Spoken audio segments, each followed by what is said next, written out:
Late in the evening of May 1st, 2011, while watching the Mets game, the news broke that American forces had killed Osama bin Laden. Today, almost 24 hours later, it is truly sinking in what a sad and immoral world that we all live in. Soon after the initial rumors surfaced, President Obama gave a televised address to the world that provided details of the long-term operation that culminated in a 40-minute firefight that resulted in the death of bin Laden and 22 other people. Within minutes, a large group of cheering people could be seen outside the White House. The same reaction of joy was apparent throughout the United States. While the hunt for and death of bin Laden was perhaps an important and required action, one has to wonder yet again where our values truly lie.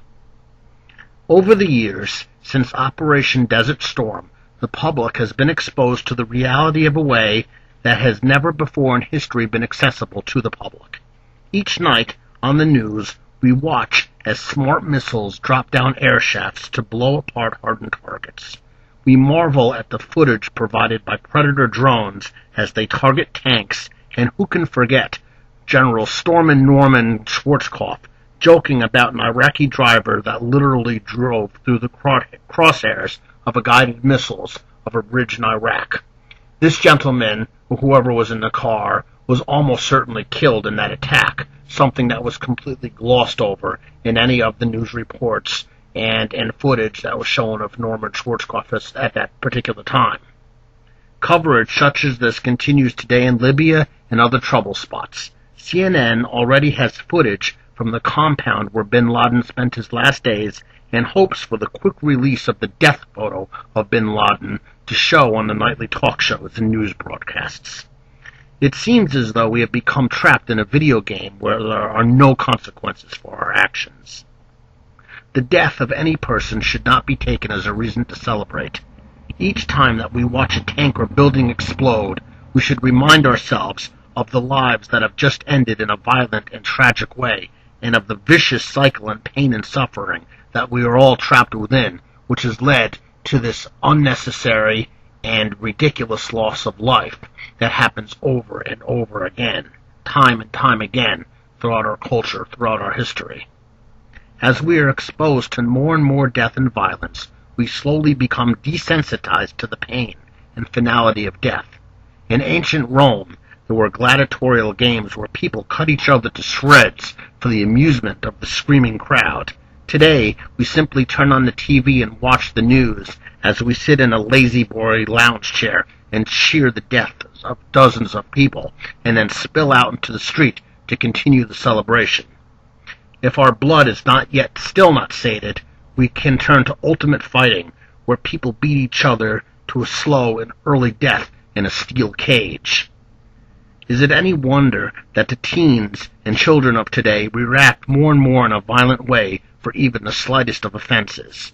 If this is what they see their adult role models doing, perhaps then it is the adults who should be held responsible when a 14-year-old child is murdered for an iPod.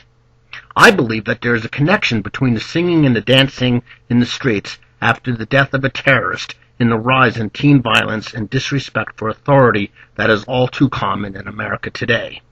Self-defense is a completely valid option if your life is at risk, but it is not something to take pleasure in having needed to do, and that every perceived slight and difficulty we have with somebody is not a reason for a violent response.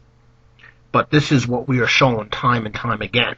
This is how our adult role models act and celebrate as we watch people die. And I see no difference actually in the cheering crowds outside the White House and the cheering crowds in Middle Eastern nations when the 9/11 attacks took place. It's the same sick response, the same, just an opposite side of the coin. They cheer when we die, we cheer when they die. And it is a cycle of vicious violence and hate which must be stopped before we all become desensitized to the point where we will destroy ourselves. It must also be stressed that one should never take pleasure in another person's pain, no matter what that person may have done. In the end, that simply hurts everybody involved, both attacker and victim. As I said, if we continue along this path, we will destroy ourselves and any chance for this world to become a better place. Thank you for your time and for listening. Please leave any comments on my comment page for or against.